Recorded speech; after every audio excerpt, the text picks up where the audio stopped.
Pronto, gente, vamos lá, vamos começar aí, né? O estudo de hoje, 7 horas em ponto aí. Vamos dar início. E hoje, lembra que na sexta-feira a gente falou um pouquinho dos atributos, dos 10 atributos de uma liderança. E ele mostrou como é o dever do verdadeiro líder, o que é que ele deve fazer, né? E hoje a gente vai ver o contrário, tá? Na continuação do capítulo 6, a gente vai ver o contrário. A gente vai ver aí as 10 principais causas do fracasso da liderança, que é um estudo também sensacional, porque a gente vai ter uma ideia, como a gente já viu os benefícios, né? A gente já tem uma ideia do que poderia ser o fracasso, que é mais ou menos o oposto dos atributos. Entretanto, tem alguns detalhes que vai qualificar muito o nosso aprendizado, tá? Então, vamos dar início aí. Vamos agora comentar as principais falhas cometidas pelos líderes, pois, assim como é importante saber o que fazer, também é necessário saber o que não fazer. Número 1. Incapacidade de organizar detalhes. Uma liderança eficiente exige capacidade de cuidar de detalhes. O verdadeiro líder nunca está ocupado demais para cumprir qualquer atribuição sua. Quando o indivíduo, seja líder ou seguidor, diz que está muito ocupado para mudar de planos ou para atender a uma emergência, admite a própria incapacidade. Olha só que interessante isso aqui, né? O líder bem-sucedido conhece todos os detalhes inerentes à posição que ocupa, mas sempre conta com assessores competentes para cuidar deles pessoalmente. Isso aqui é que tem que se ter cuidado, né? Organizar os detalhes. Tem que se ter essa capacidade. O líder nato, quando ele passa para os seus seguidores, né, seus subordinados ali, ele tem que saber os detalhes. Ele nunca pode estar tão ocupado a ponto de não cumprir, né, essa atribuição que é sua, essa atribuição que é sua. Tem que estar ali disponível, tá? Então, essa é a primeira causa do fracasso de uma liderança. Se não tiver isso aqui, né, não tiver a capacidade de organizar os detalhes, a liderança não dá certo, tá? Tem que se estar preparado para isso. A número 2, recusa em executar tarefas próprias de cargos abaixo do seu. Isso aqui, gente, é o que a gente mais vê no mercado aí fora. Vocês que já trabalharam em empresa, vocês já devem saber disso, vocês devem ter visto isso, né? Deve ter passado por isso. Quando o líder está lá em cima e se recusa a fazer tarefas, né? Porque o cargo é abaixo do seu, né? E olha só, o verdadeiro grande líder se dispõe, quando a ocasião exige, a fazer qualquer tipo de tarefa que pediria a outro para executar. O maior entre vós é aquele que serve a todos. Olha só que sensacional isso aqui. Isso aqui é sensacional, tá, gente? Esse estudo, por isso que eu disse que esse estudo é muito forte. É muito bom, por conta disso. O que a gente mais vê, que, por exemplo, na empresa na qual eu trabalho, todo mundo sabe que eu sou gerente comercial, né? Estou afastado, com essa suspensão de contrato, e o que a gente mais vê são gerentes, líderes, pelo menos no comércio, eu estou falando que é a área que eu atuo, líderes aí que não quer fazer função de vendedor, não quer apanhar nenhuma camisa que está no chão, né? E essa é a principal falha da liderança, a segunda principal falha. É só um exemplo que eu estou dando, tá? E olha só, vou até repetir isso aqui, tá? O verdadeiro grande líder se dispõe, quando a ocasião exige, a fazer qualquer tipo de tarefa que pediria a outro para executar.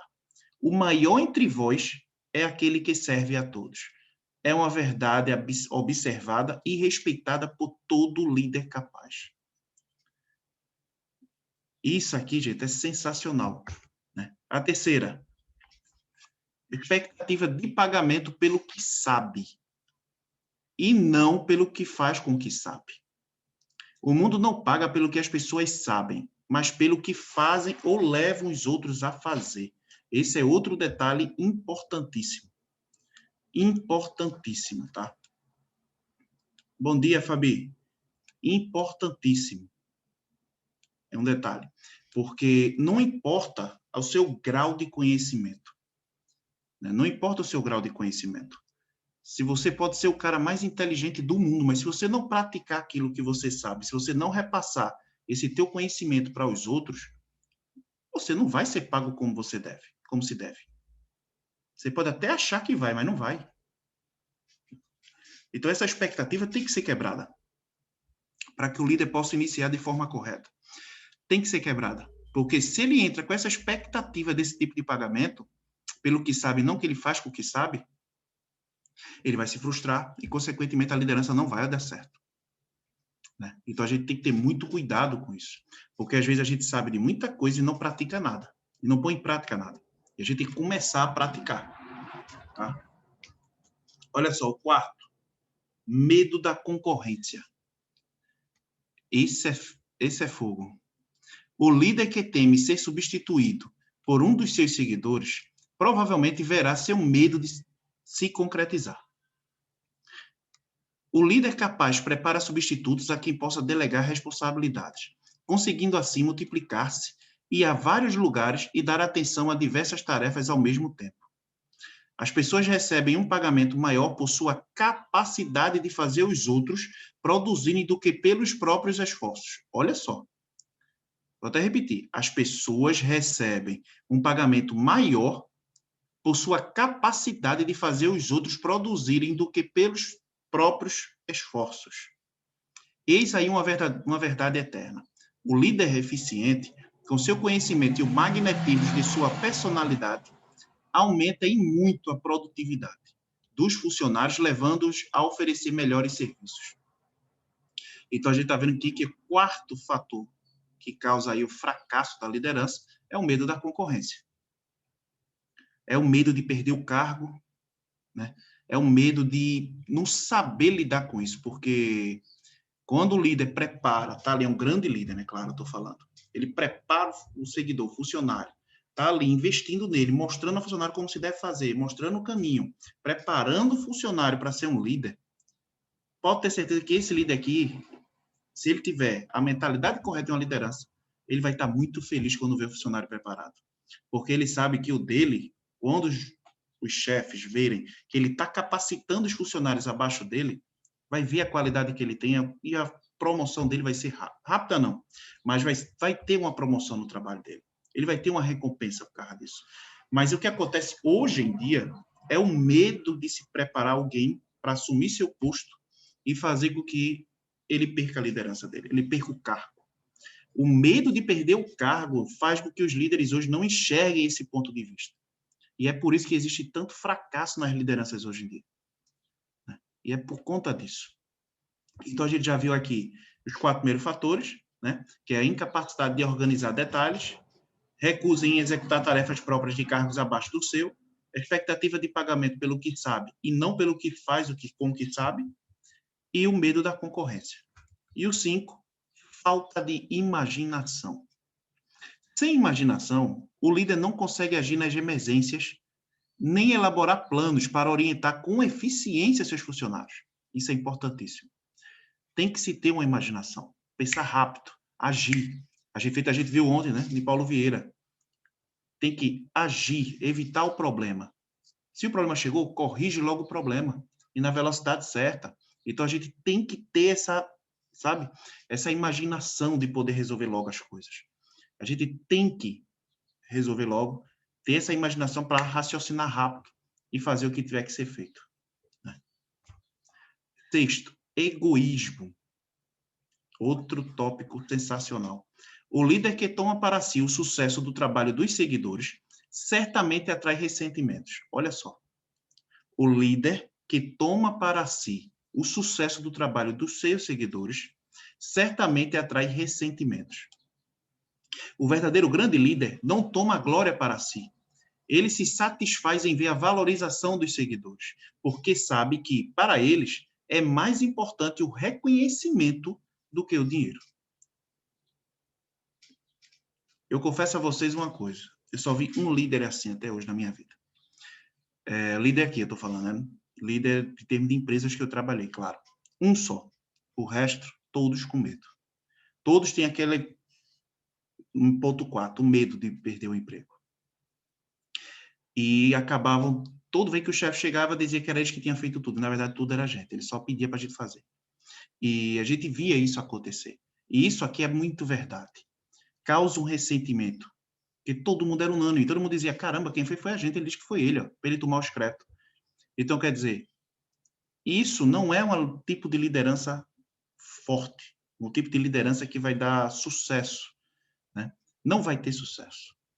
Pode demorar um tempinho, mas não vai cair, porque nada perdura se continuar dessa maneira, né? Tem que se ter o gostinho de valorizar teus funcionários, valorizar quem está com você. Se você não valoriza quem está com você, vai ficar difícil a convivência. Isso é em qualquer área, né? O egoísmo, ele não pode entrar em lugar nenhum. Não pode entrar em lugar nenhum. A gente não tem esse direito, né? De ter esse tipo de sentimento de egoísmo, de querer só para a gente as coisas. A gente tem que liberar, a gente tem que poder mostrar. Lembra que o outro atributo, o outro ponto foi de querer ganhar com o que sabe, não com o que faz com o que sabe? Por quê? Se você sabe e não faz, você não está fazendo nada, então você está sendo egoísta. Então você tem que passar o que você sabe, tem que passar teu conhecimento.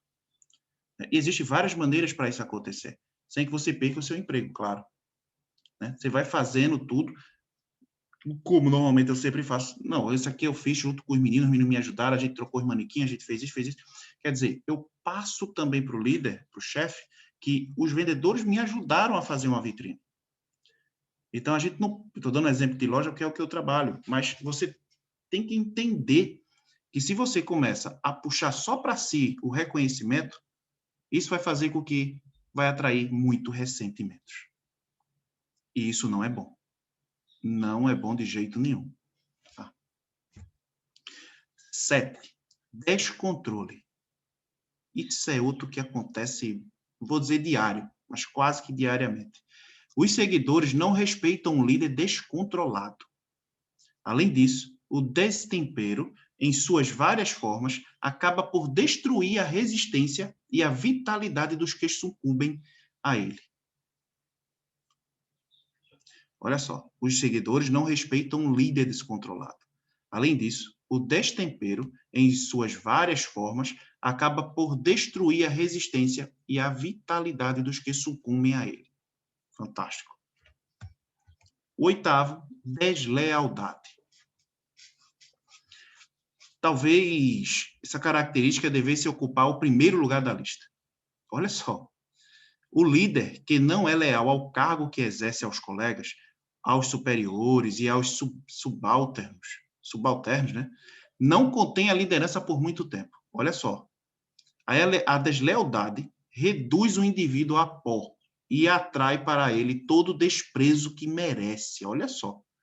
A falta de lealdade é uma das principais causas de fracasso em todos os setores da vida. Olha que forte isso aqui, gente. Olha só que forte.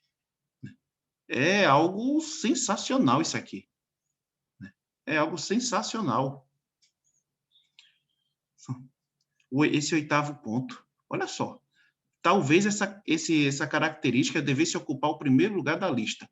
O líder que não é leal ao cargo que exerce, aos colegas, aos superiores e aos subalternos, não contém a liderança por muito tempo. A deslealdade reduz o indivíduo ao pó e atrai para ele todo o desprezo que merece. A falta de lealdade é uma das principais causas de fracasso em todos os setores da vida. Olha só, que algo surreal isso aqui. E é a mais pura verdade. Né? É a mais pura verdade. A gente tem que ser muito leal com as coisas que a gente faz. A gente tem que tentar unir essas coisas e trazer para a lealdade. A gente não pode ser desleal com o outro. Isso é feito, ele falou, isso aí em qualquer setor da vida, não existe.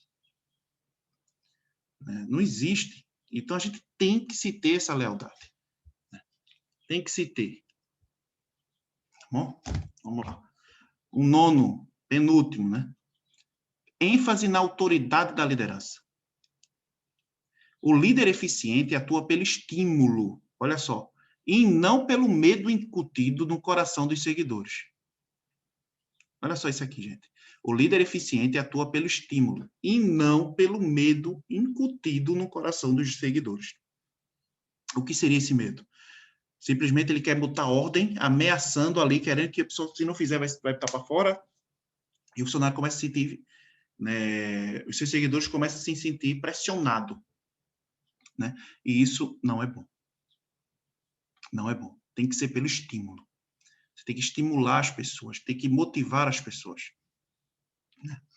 Olha só, o líder que procura impressionar pela autoridade pertence à categoria dos que atuam pela força. Olha só, o verdadeiro líder não precisa afirmar sua condição, a não ser por sua conduta de solidariedade, compreensão, justiça e sabedoria. Olha só que sensacional isso aqui, né? 10. ênfase no título. O líder competente não precisa de título para conquistar a respeito dos seguidores. Geralmente, aquele que dá muita importância ao título tem pouco a oferecer. As portas da sala do verdadeiro líder estão sempre abertas, e o seu ambiente de trabalho não apresenta qualquer formalidade ou ostentação. Então, aqui a gente já deu para entender, né, os 10 fatores aí, 10 principais causas do fracasso de uma liderança. Só para repetir: incapacidade de organizar detalhes, recusa em executar tarefas próprias de cargos abaixo do seu, expectativa do pagamento pelo que sabe e não pelo que faz com o que sabe, medo da concorrência, falta de imaginação, egoísmo, descontrole, deslealdade, ênfase na autoridade da liderança, ênfase no título, e esses foram aí as 10 causas. Essas estão entre as principais causas do insucesso na liderança. Qualquer uma delas é suficiente para levar ao fracasso. Se você aspira a um cargo de liderança, estude a lista atentamente e evite cometer tais erros. Se você está buscando uma liderança, tem que se evitar esses tais erros, tá? É inevitável. Se fizer, fica difícil. Tem que se ter esse cuidado aí para que não repita esse erro, tá? Para que não se repita esse erro.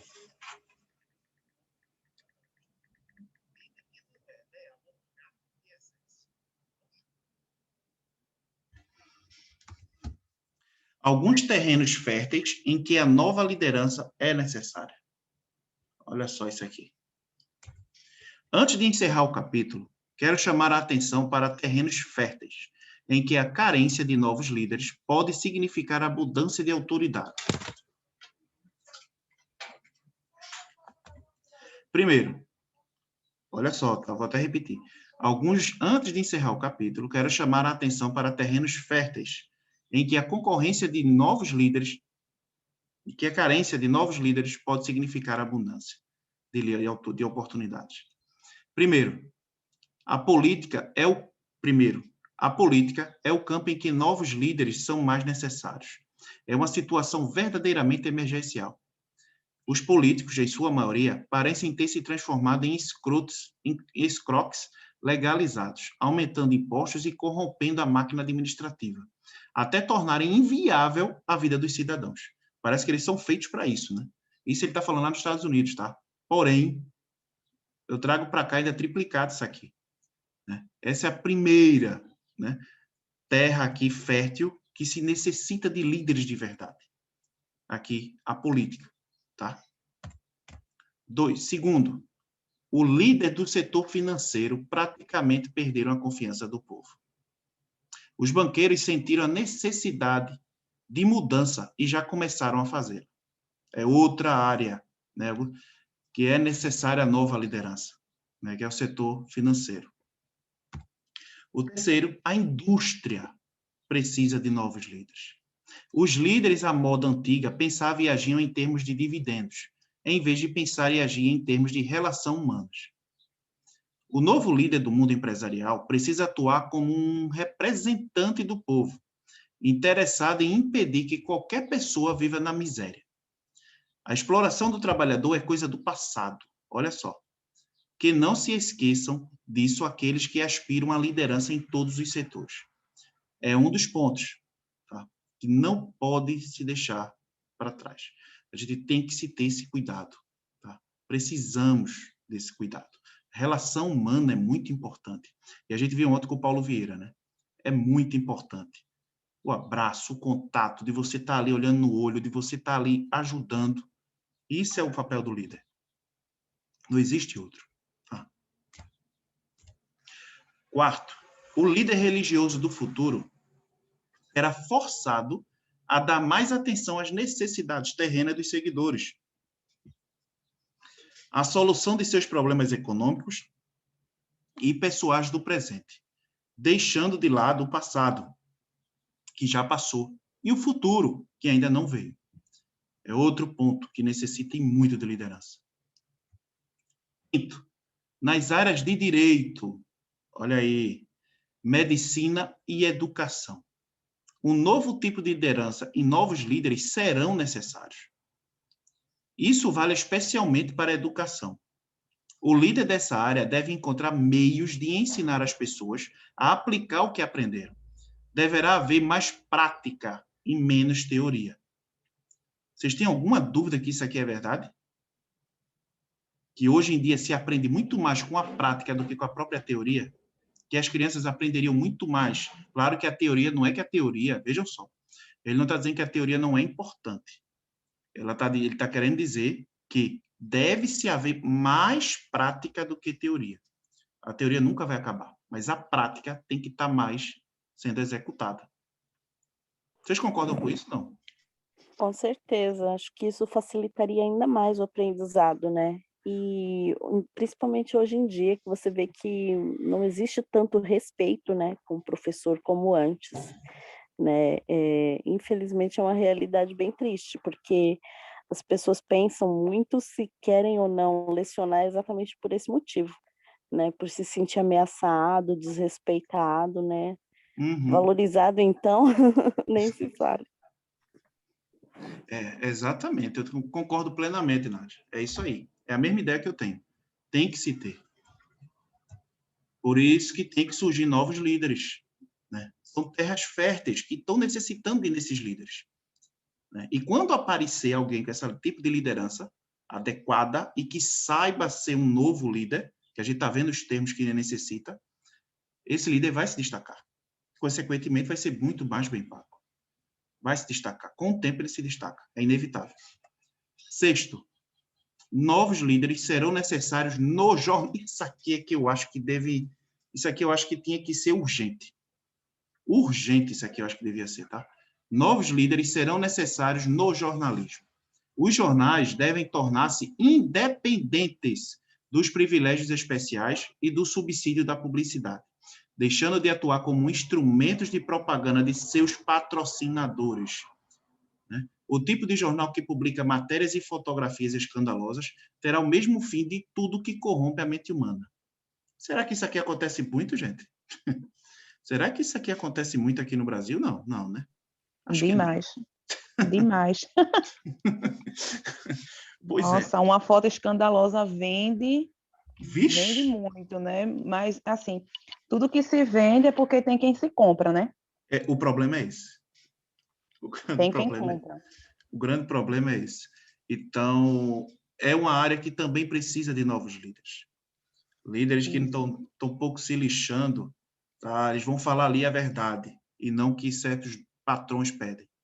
E também é uma área que necessita desse tipo, nessa nova liderança. Né? Também é uma área que necessita disso. Olha só, esses são apenas alguns dos vários campos que oferecem oportunidades àqueles dispostos a exercer um novo tipo de liderança. O mundo está mudando rapidamente, isso aí ninguém tem dúvida, né? E os meios pelos quais tais mudanças se processam também devem mudar, para se adaptarem aos novos tempos. São eles que, mais que quaisquer outros, apontam a tendência da civilização. Olha só isso aqui. Quando e como candidatar-se a um cargo. As informações passadas a seguir são os resultados de muitos anos de experiência, durante os quais milhares de homens e mulheres receberam ajuda para oferecer seus serviços com sucesso. Portanto, pode confiar nelas. Como oferecer serviços? A experiência prova que os métodos mais eficazes de colocar frente a frente o vendedor e o comprador de serviços pessoais são estes. Olha só. 1. Agência de emprego. São poucas as agências reconhecidas que podem comprovar os resultados satisfatórios. Procure uma delas.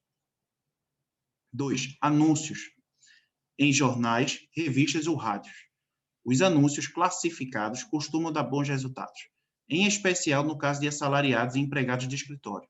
Para os que aspiram a posições executivas, é aconselhável um anúncio mais elaborado, a ser publicado na seção que mais desperta interesse do empregador em potencial. É bom que seja preparado por um especialista, de modo a produzir retorno esperado. 3. Cartas de apresentação.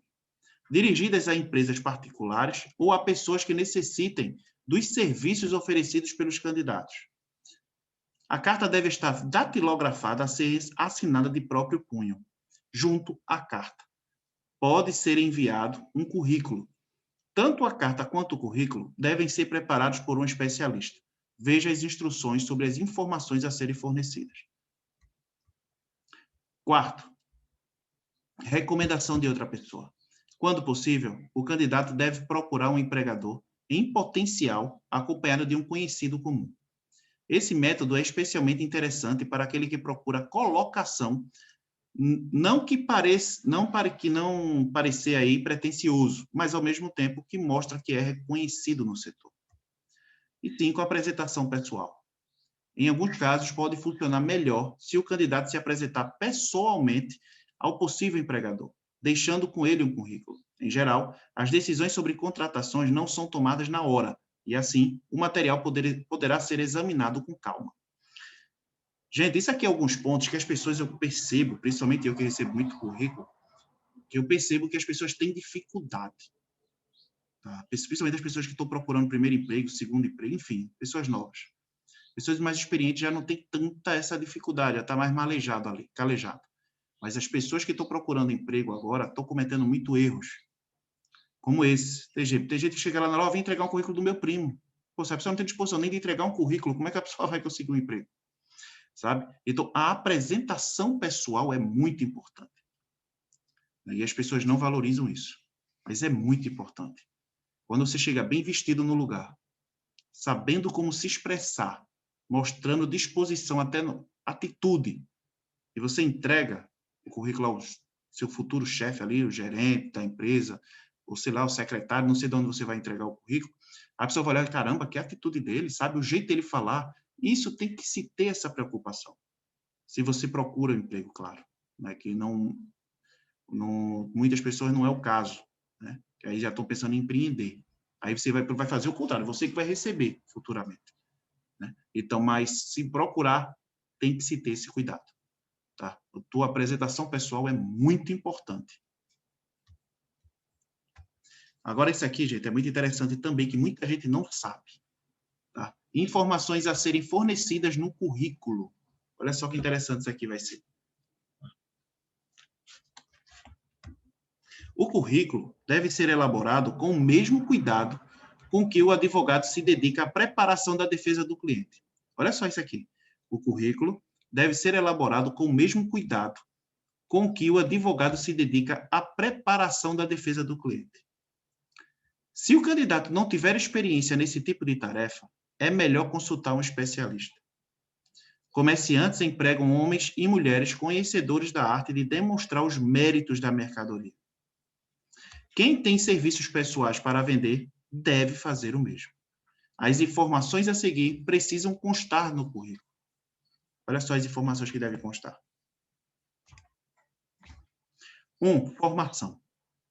Declare sucinta e claramente o seu nível de escolaridade, citando as áreas em que se especializou e informando o motivo da escolha dessas especializações.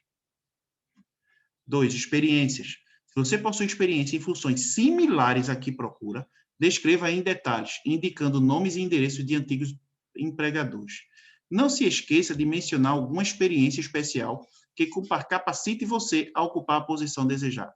Isso aqui, gente, é que eu acho crucial. Não adianta você colocar 50 cursos, se os 50 cursos não tem nada a ver um com o outro. Às vezes as pessoas, tem que ter curso, tem que ter certificado. Sim, mas não tem nada a ver uma coisa com a outra. Você não está fazendo curso só naquela área. Né? Você está fazendo curso diversos, de várias coisas.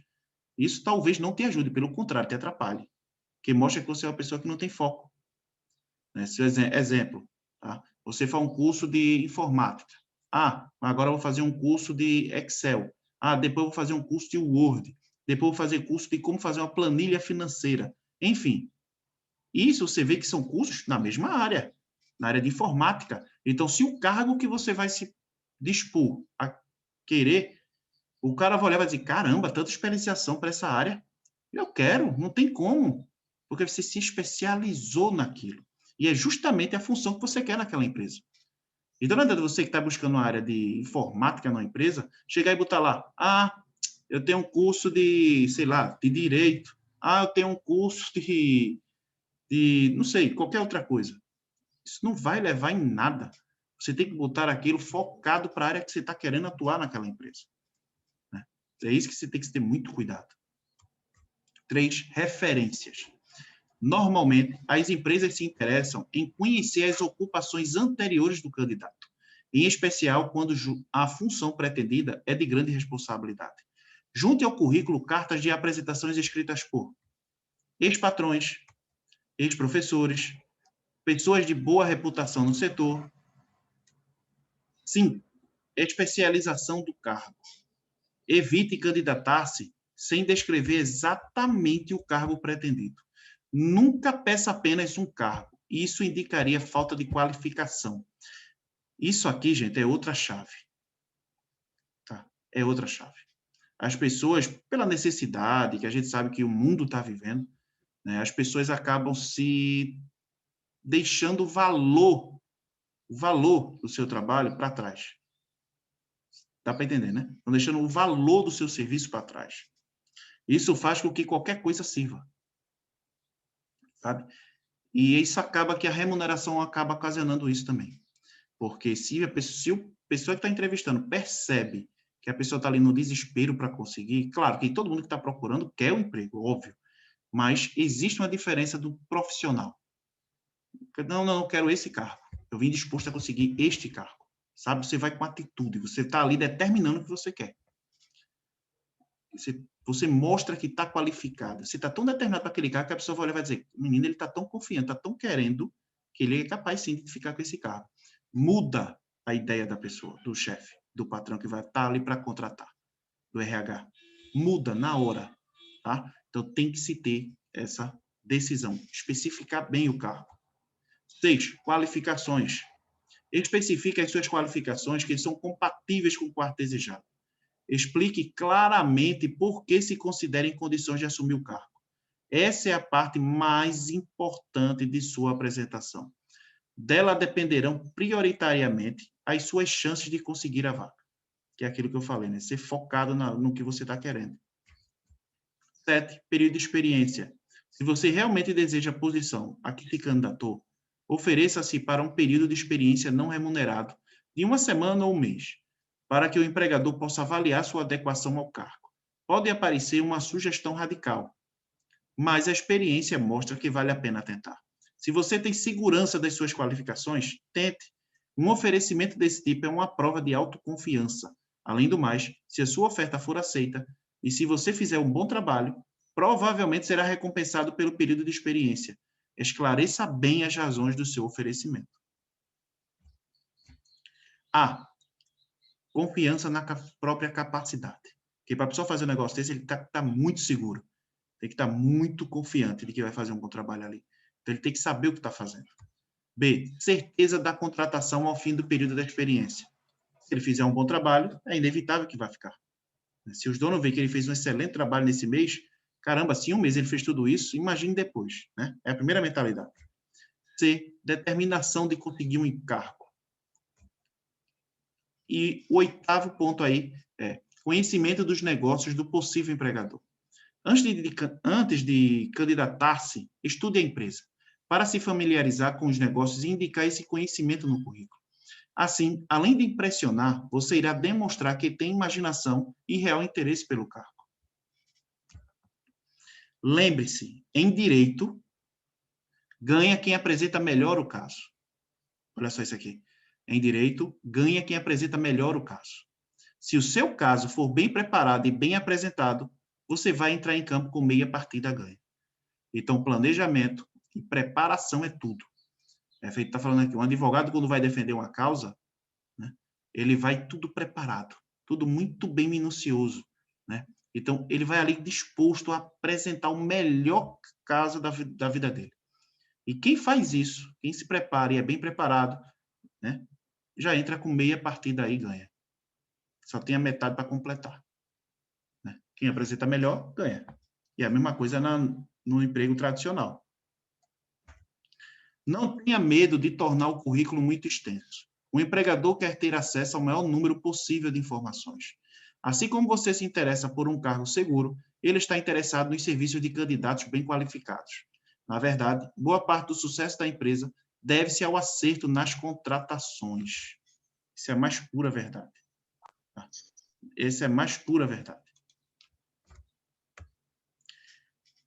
Mais uma recomendação. O cuidado na apresentação, da preparação do currículo indica que você é uma pessoa organizada. Já ajudei a preparar currículos tão interessantes e originais que meus clientes foram contratados sem passar pela entrevista. Pronto, o currículo providencia uma bela capa. Se possível, contrate o profissional para dar o acabamento artístico. Veja este exemplo.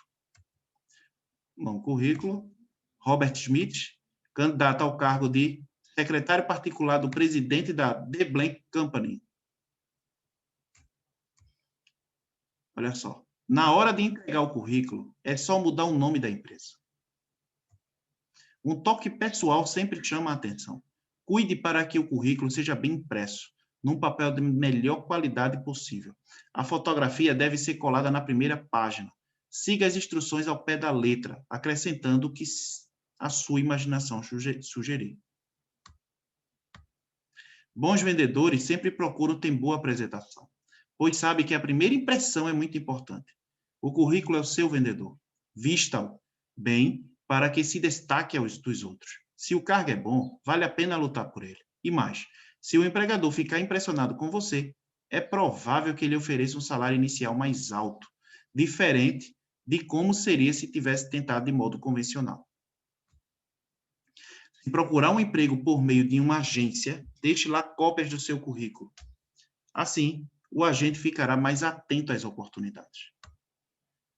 E agora a gente vai ver um pouquinho aqui, ó, como conseguir exatamente o cargo desejado. Umas dicas que ele dará aí, que eu acho que vale muito a pena. Já é o último tópico do estudo de hoje. Já estamos acabando aí. Né? Vamos lá. Todo mundo gosta de trabalhar com aquilo que lhe dá prazer. O pintor gosta de pintar. O artesão gosta de trabalhar com as mãos. O escritor gosta de escrever. Os que têm talentos menos definidos optam por determinadas áreas da indústria e do comércio. Nos Estados Unidos, por exemplo, existe uma oferta variada de ocupações, desde o cultivo da terra até as profissões liberais. Primeiro, olha as dicas, tá? Olha as dicas que são muito importantes, né? São 7 dicas aí que vai dar para aprender um pouquinho de como você conseguir o cargo que você quer, se você deseja ser empregado. Se você deseja um bom emprego, se você deseja procurar um emprego, e caso deseja procurar um emprego, que seja um emprego que seja, né, para suas qualificações, não seja qualquer um. Né? Vamos lá. Primeiro, decida exatamente o tipo de emprego que quer. Se não existir, crie. Segundo, escolha a empresa ou a pessoa para a qual quer trabalhar. Terceiro, estude a política administrativa, a gestão do pessoal e as oportunidades de crescimento do empregador em perspectiva. Quarto, faça uma autoanálise, veja quais são os seus talentos e capacidades e descubra o que você tem a oferecer. Então, planeje serviços, sugestões e ideias que você acredita poderem ser úteis. Quinta, esqueça o emprego. Olha só isso aqui. Esqueça se existe ou não uma vaga. Esqueça, avale a pergunta. Tem um emprego para mim? Concentre-se no que você pode oferecer. Sexto, com o plano em mente, peça a alguém que escreva bem para redigi-lo, com todos os detalhes. E o último, apresente o plano à pessoa certa, com poder de decisão, e deixe que ela faça o resto. Toda empresa se interessa por quem tenha algo de valor a oferecer. Sejam ideias, serviços ou contatos.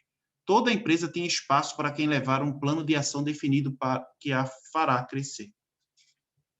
Então, a empresa, quando vê um candidato que está muito preparado, que tem um valor no seu profissional ali, ela vai dar oportunidade. Ela não vai ser burra em perder um candidato como esse. Então, ela precisa ver essa confiança e esse preparo em você. Essa linha de ação pode exigir mais alguns dias ou algumas semanas, mas a recompensa financeira, o crescimento pessoal e o reconhecimento superam anos de muito trabalho e pouco dinheiro. E a principal vantagem é a economia de 1 a 5 anos de esforços para alcançar a meta pretendida. Todos aqueles que começam a subida já na metade da escada devem ir a um planejamento determinado e cuidadoso, exceto o filho do dono, é claro, óbvio.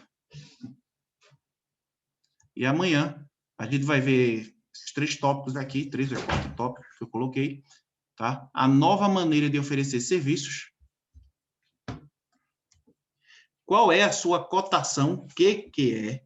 Isso aqui, gente, é sensacional, tá? É sensacional. Sensacional. Vocês vão ver qualidade, quantidade e espírito. É espetacular isso aqui. E valor de capital de serviços. Então, a nova maneira de oferecer serviços, qual é a sua cotação? O que é? Quantidade, qualidade espiritual e valor do capital de serviços. Amanhã a gente vai estar vendo isso, tá? Então, hoje encerramos aí o estudo de 7h43, foram 43 minutinhos só de aula, né? Rápido, um estudo, mas eu acredito que tenha sido muito proveitoso. Eu acredito que vocês tenham gostado aí. Então, gratidão a vocês pela presença. Não sei se vocês querem falar alguma coisa do estudo de hoje, mas eu acho que principalmente o início dos 10 causas do fracasso de uma liderança, acho que tenha sido muito na hora correta. Renato, Oi. eu gostaria de falar sobre o aprender na prática. Realmente, eu tiro por mim, eu tenho muito mais facilidade em aprender na prática do que na teórica. Eu consigo aprender com a parte teórica, porém eu levo mais tempo do que na prática. Eu venho observando, por exemplo, no curso que eu estou fazendo, né, que eu estou fazendo. Lá ele vai ensinando passo a passo e vai demonstrando, nossa, eu pego bem mais rápido do que se de isso que eu gostei repente tivesse só tipo assuntos teóricos lá. Outra coisa que eu venho percebendo que eu tenho sentido na prática é em relação ao meu menino. E meu menino, por ele ter autismo, ele já tem um desenvolvimento mais lento que as crianças típicas, né? Ele leva mais tempo para aprender certas coisas. Uhum. E a gente tem que ensinar eles na brincadeira, realmente na prática. Não adianta você estar falando, tipo, Bernardo vai fazer isso ou aquilo, não. Você vai traçar o caminho para ele, vai levar ele, vai ensinando a ele ali na prática, junto com a brincadeira, e ali ele vai aprendendo, vai se desenvolvendo. Então, eu tenho percebido isso, que realmente, como você falou, né, as crianças também aprendem na prática, e isso eu acho que faz parte do ser humano. Eu acho que fica mais fácil. Muito mais. Também concordo, Fabi. Muito mais. Você vai aprendendo ali, tem que existir a teoria, é óbvio, mas a prática, que eu acho que é onde você tira mais proveito de aprendizado. É onde você tira. Sim. A maior prova que você tira, a gente está falando aqui de todas as áreas grandes, mas a área mesmo, quantos aí você vê pedreiro que nunca foram nem para uma escola, bem dizer, levantam casas perfeitas, que fazem casas que muitas vezes você não vê nenhum muito engenheiro fazendo besteira por aí. Você vê um cara que cresceu sem estudar, mas levanta a casa, faz primeiro andar, segundo, terceiro, e as casas estão perfeitas. Isso é só um exemplo. Então, assim, a prática foi que ensinou ele ali. Ele aprendeu na prática, com a mão na obra, né? Então, a gente com a prática aprende muito mais. Né? E a gente, quando está aprendendo com a prática, a gente se torna mais capacitado até para repassar o conhecimento, né? Que é uma das funções da liderança que a gente viu. Então, quando a gente começa a repassar o conhecimento que a gente adquire, a gente começa a ter outros benefícios e outras oportunidades. Então, não sei se alguém quer falar mais alguma coisa, mas, de qualquer maneira, se não tiver, eu só queria falar uma coisa.